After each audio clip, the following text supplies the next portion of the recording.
All right, what you? There's but one guy. Hold on. There's but one guy. We ain't but one guy. It ain't but one guy keeping him away from him. That's Terence Crawford.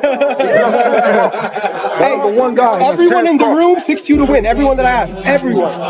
Bro, except for me. Guess what? Because I heard he could really play. No. He can't even be Shakur. You. What's Shakur lied to you? You lost. I seen the videos. You ain't seen my video. Oh, I didn't. Exactly. I just seen the video. Exactly. What would happen? Exactly. Now that you take care of business, how does you and Devin Haney in? How does that fight go? The knockout. Say this.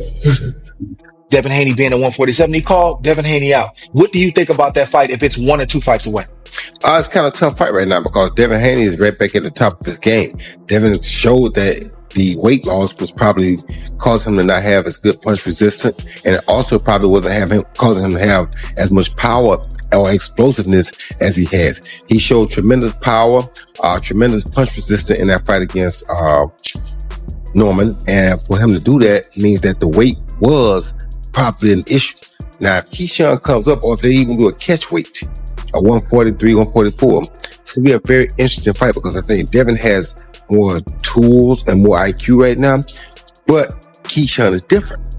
So when you got a guy that's different, and that's why I also said Terence Crawford cautions Devin Haney, suggesting that backing Keyshawn Davis could be risky and predicting Haney will have difficulty handling Davis's strength and aggressive approach. I said I guarantee he beat you though. How you gonna bet on somebody else? I'm gonna bet on him against you. I will beat you.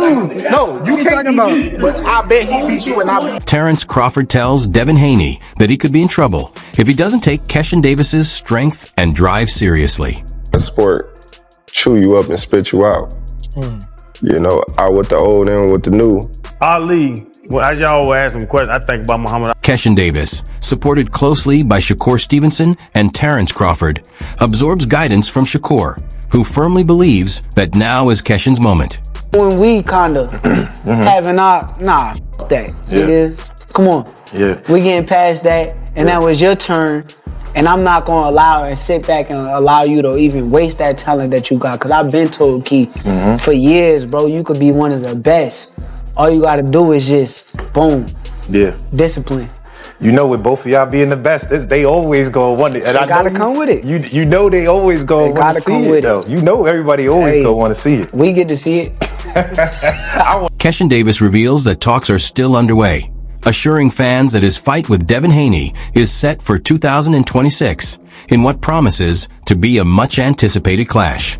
Said, let's do it. You know, I know he's dealing with some legal issues. I don't know what happened. He said he had to turn himself in, but I believe he tweeted like, Keyshawn, let's do it. I mean, he said that? Yeah, but he tweeted like something like that. Yeah. Well, you know, Bill was in my DMs. We already was talking about it, honestly, before he even hit the media. So I know it's going to happen in 2026. And you're good going straight to Devin in your first fight at 47? If it make money, it makes sense. Right. So obviously I want to get your take on your brother, Shakur, dominant. Roy Jones Jr. commends Keyshawn Davis, noting his top-level competition and impressive quickness, and describes him as one of boxing's emerging talents.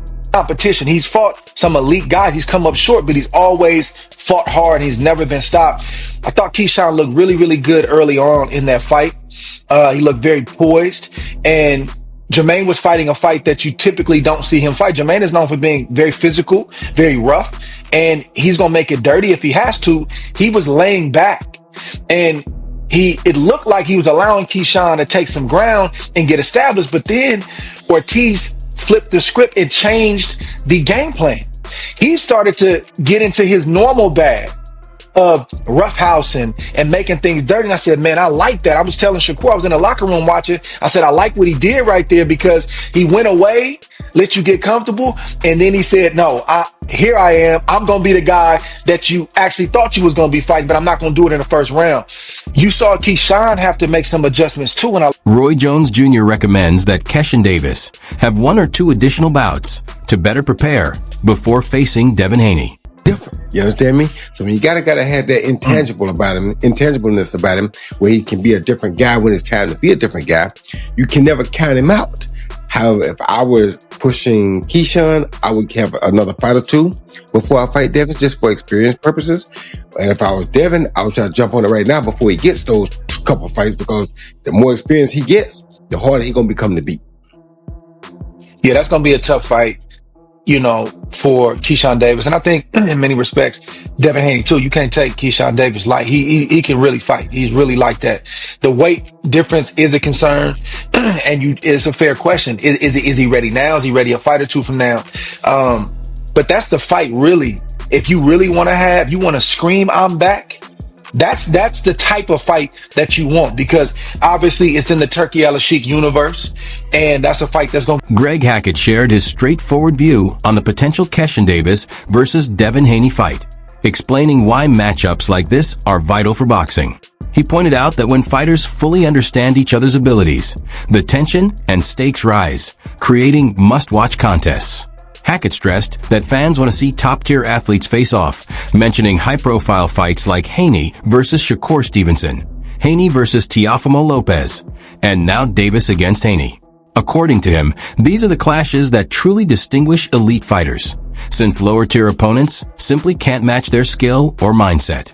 The reason we need fights like that is because there's things each one of them know about each other. They know that those are great fights. We need those fights. We need those fights. We need the Dev and Shakur. We need the Dev and Tio. We need the Africa and Shakur, the Africa and Tio. Then we need the Gary Antoine mixed in there. We need the Lamont Roach mixed in there. It's a lot of guys. The Abdullah Masons mixed in there. It's a lot of guys we need mixed in there. You know what I'm saying? These are the fights we need. Those other guys, the B class, C class guys, they can't keep up with them, either physically or mentally. Or both together. They can't keep up with him. You see it. What kind of message do you think Keyshawn, made it in possibly the 40 to 47 division, beating Jermaine Ortiz the way he did? I mean, I don't know. 47 is a different division. That was at 140. Hackett also weighed in on Davis's recent victory over Jermaine Ortiz, noting that while his performance at 140 pounds was strong, moving up to 147 presents a new challenge. He doesn't think Davis will be undersized in the division, explaining that fighters often appear bigger on TV than in person. Hackett believes the key issue is whether Davis can stay consistent and composed as he advances. With his skill, background, and drive, Hackett feels Davis has what it takes to compete at a high level, and a matchup with Haney would be the kind of elite fight the sport needs. Sean, is he too small for 147? He looked good at 40. No, I don't think he's too small. These guys only look real big on TV. When you see these guys in person, they don't be that big. You know what I'm saying? So he's not too small. No. The thing is, with Keyshawn, can he keep it together? Can he keep it together mentally? If he can keep it together mentally, then we see great fights out of Keyshawn. If he do that he say he been doing, which I don't know if he was lying or not, saying that he was drinking and camp and shit like that, I don't know if that's true. I don't know if it's a lie. I don't know if it's, if he was telling the truth. I don't know. But if he can keep it together mentally, then we see great fights out of Keyshawn.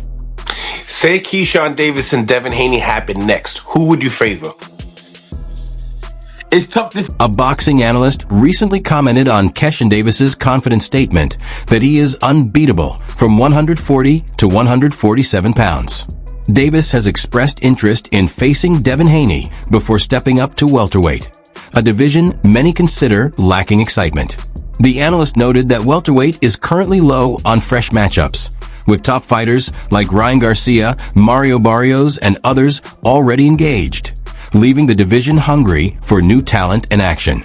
40 to 47, and he says he wants to fight Jermaine Ortiz and then move up to welterweight, which would be perfect because, like I told you, I really am the best in this business. Like, everything I say is like clockwork, right? It's amazing to me. Sometimes I amaze myself. So what am I talking about? I literally just said welterweight is dry. It's a stale, stagnant, horrible division right now. Not too many ways to mix and match the guys. And then the guys you could mix and match are pretty much busy. The Ryans, the Barrioses, and the Rollies, as I mentioned at the beginning of this video. And I told you it's going to require, this is how it works in the sport of boxing.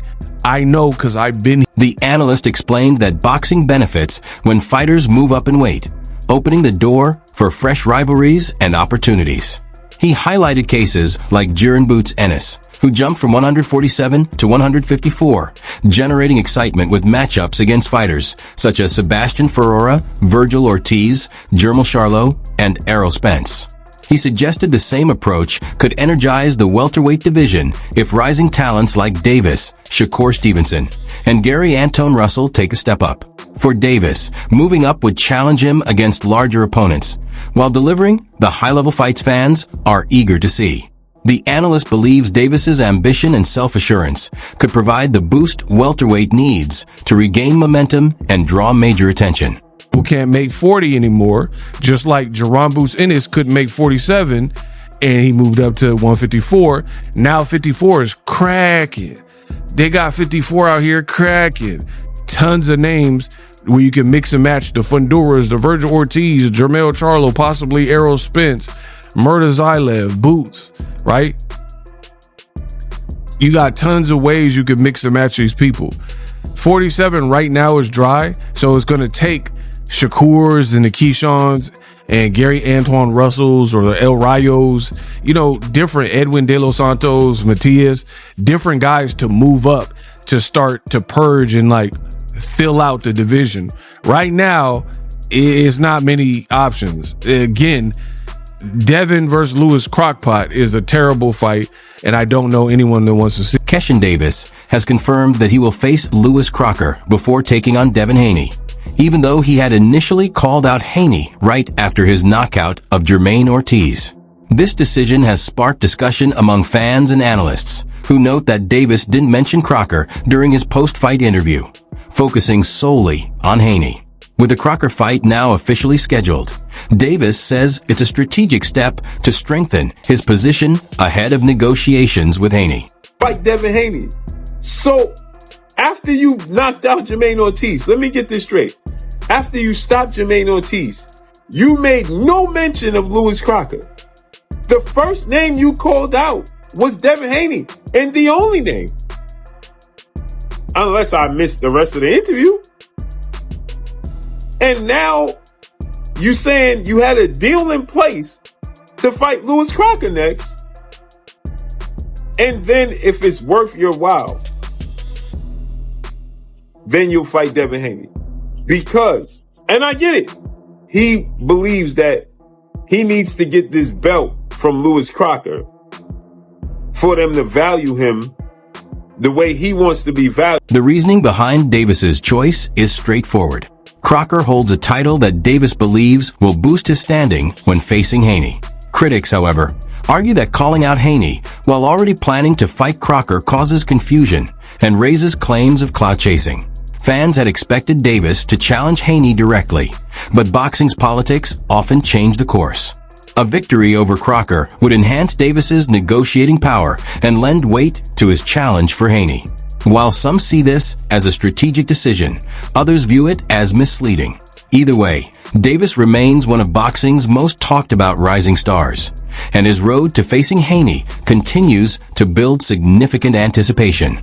Fight and negotiations with leverage with Devin Haney. I get it.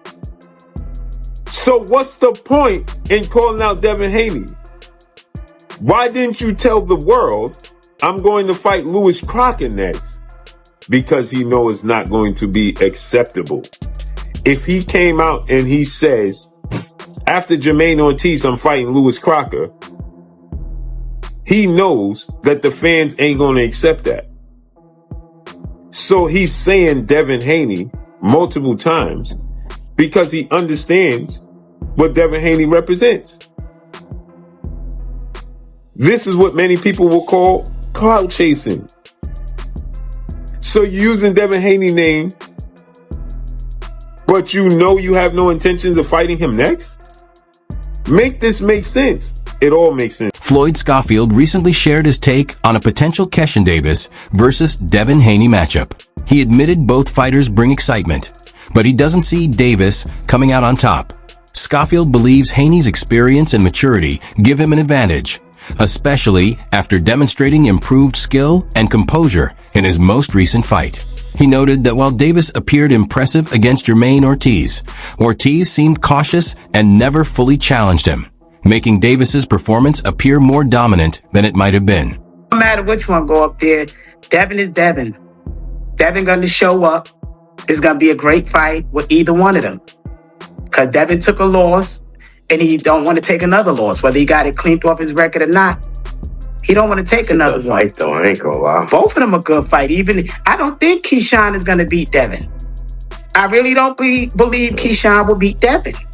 Too much experience? Why? I don't know. I just don't see. But off my prediction yesterday, I'm not gonna get that because people will say things. But skill wise, I don't believe this new Devin that showed up his last fight. Keyshawn is gonna be able to run through like he did Ortiz, a smaller guy who seemed like he didn't want to be in there. I ain't gonna lie. As much as I don't like Devin, I did not expect Devin to do that to no.